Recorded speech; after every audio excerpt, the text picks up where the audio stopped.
Mura yung interview natin kay Director. Bali dito, allegedly pala, ginagamit yung opisina ni Director. Ayan, sa madalit salita may corruption. Siguro dahil sa previous administration, napabayaan sila rito. Pero kayo naman, gusto nyo, kayo kumukupag. Diba? Kasi sa tao yan.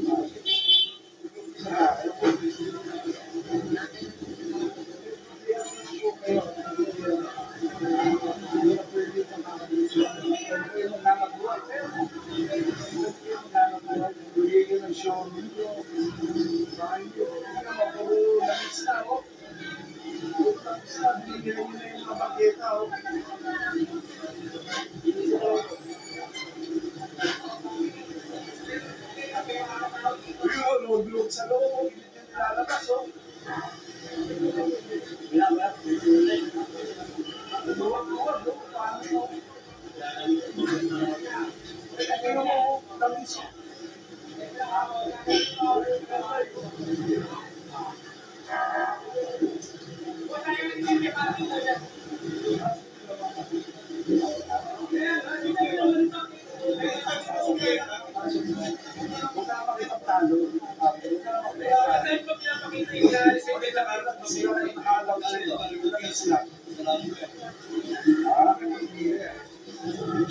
Islam, pare, o tingnan mo, ilan naman Islam.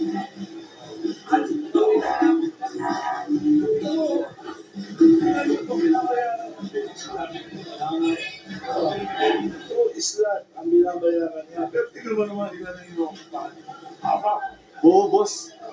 Buong bangketang kinuha.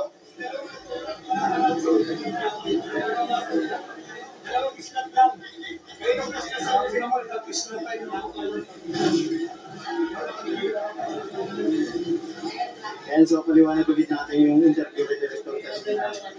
Bali, ginagamit yung Office of the Mayor na okay na raw sila kay Yorme, na okay na raw sila kay Director, kaya inallowed yung mga vendor dito. Pero hindi po pala totoo yun.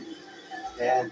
Sa totoo lang sila Director, nililinis itong lungsod ng Maynila, nilalagay sa ayos sa mga vendor.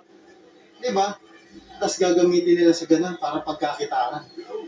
Nasanay kasi sila sa previous administration na hindi sila pinapakialaman rito, na musbong na naman si Eddie at si Patty. Hindi na pwede yun ngayon.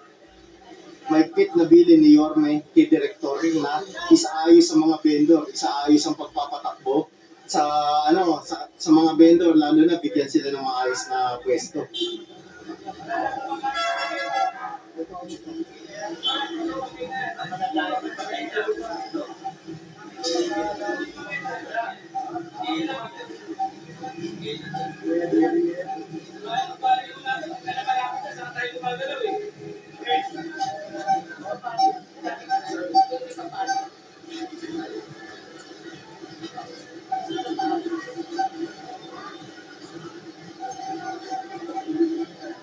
Bossing! Si The Boy, oh. Morning. Kamusta, The Boy? Okay na. Morning.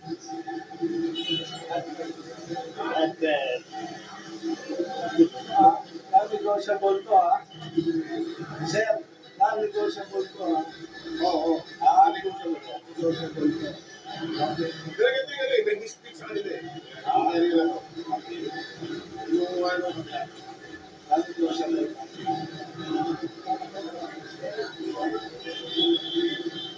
So sa madalit salita, Ayan, good.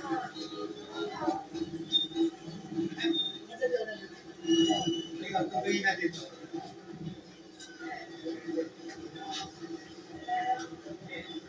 ayan, so ini-inspection tong Quiapo, ang pagkakaintindi ko bibigyan sila ng maayos na linya rito para makapaghanap buhay din. Ningal tayo, tumakbo kasi tayo.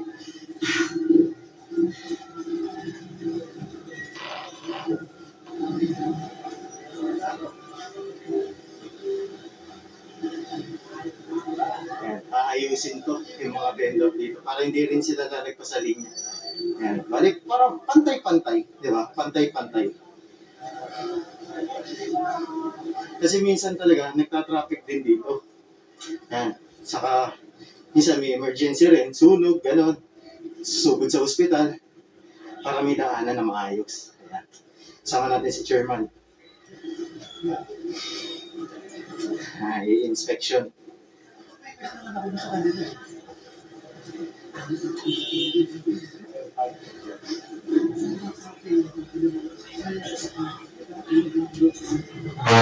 Alsagaray Street.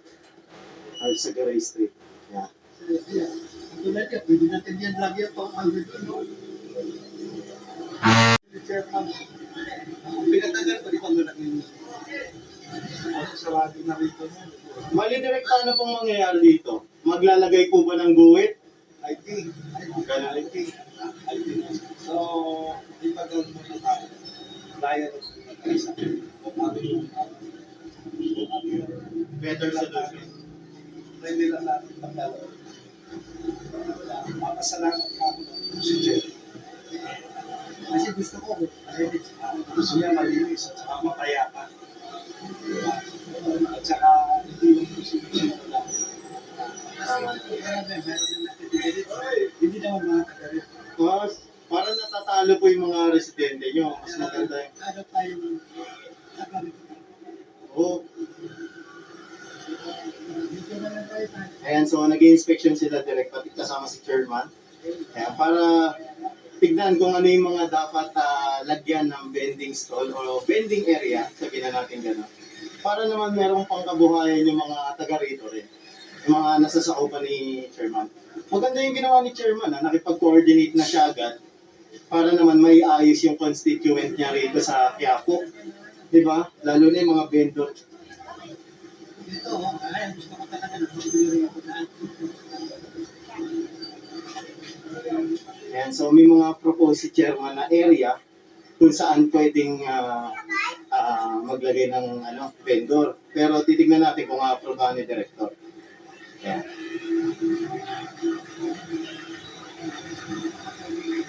Kasi tama nga naman yung sinabi ni Director na hindi pwedeng lahat lalagyan ng vendor. Eh baka mamaya naman sobra naman mag-traffic dito, hindi na ma-access. Diba? Kaya talagang ini-inspection na directly ni Director itong area ng Quiapo. Para kabisado niya kung ano yung lalagyan ng vendor at kung ano yung naka-negotiable area dito sa Quiapo. Babay ka na?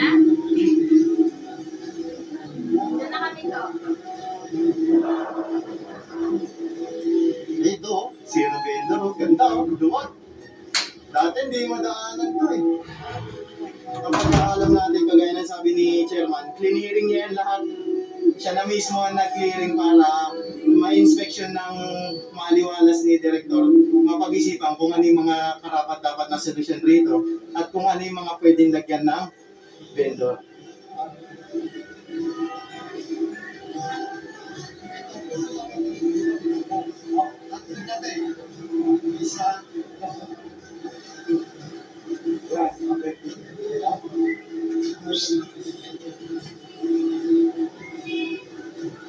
Kasi dati, meron niya, meron ko kasi dito. Meron dito. Meron dito. Ulit tatlo yan. Oh, Ano yan, di ba? Access to, ano ba to, LRT ba to? O hindi, yung underpass. Underpass. Punta ron, di ba? Ano siya? Oo, nag-uwi sila sa kansada. Sabihin mo nila sa kasi yun dati, meron dito yan.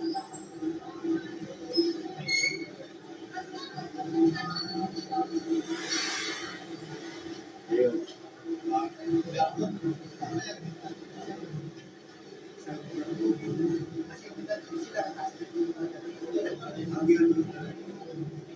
Parang hindi na sabi ko, ang ganda. Buwag mo. Bigay na lang. Ay, bigay pa naman. Bigay na natin sa anak. Basta ito pa. Meron. So, may nakis na kita mo.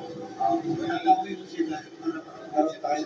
Papaya nasa lang. Ano po punta? Sige, sige. Kasi, ano, parang hindi na kasya sa kusina. Dito na ako makaibigay. Ayun po, sa ulan, no? Kamati na kita ngayon sa ulan.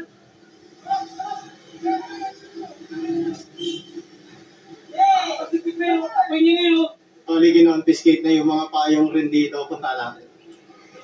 Ah.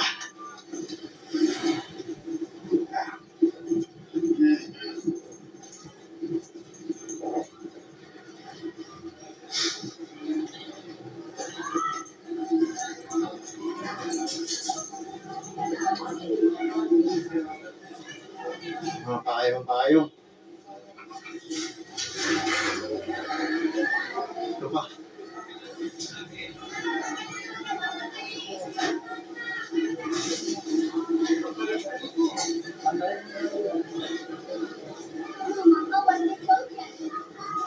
Ayan, pinagkukuha yung mga payong nila kasi nakatanggap ng reklamo sa opisina, isang concerned citizen na itong araw yung nagiging perwisyo rito. Yung mga nagtitinda, yung mga vendor. Minsan pa raw sila pa yung galit kapag nasasagi. At kadalasan, naharangan raw yung daanan. Kaya i-report to sa opisina ng Manila Hawkers.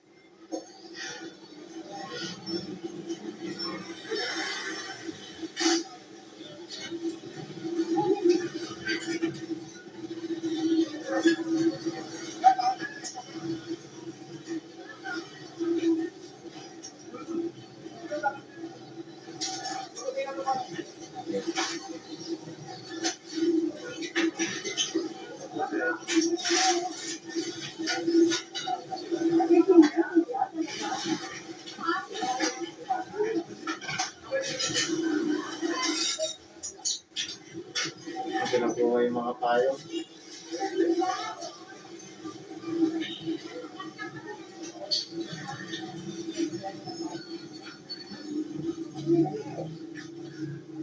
Kumbaga, ano to, first offense. Payong muna. Kagaya nung, una nating clearing. Puro payong lang ang kinonfiscate, diba? Sunod, yung mga na nila, paninda, kariton. Yan. Makuha ka namin ng ganito, tigil-tigil ako. Dito tayo Bonifacio Elementary School sa Mitayuman. Ayan. Lahat ng payong kinonfiscate.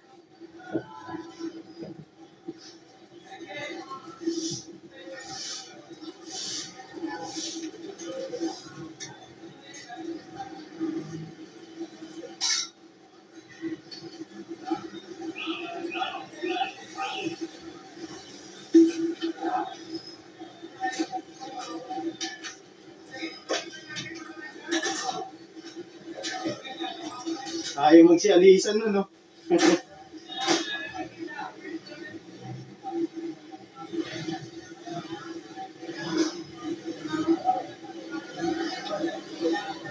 Dahil tandaan na tayo, magpapatuan na ay kung namahal mo. Kaya mabalya ka pa na eh. Tandaan na yan. Tandaan.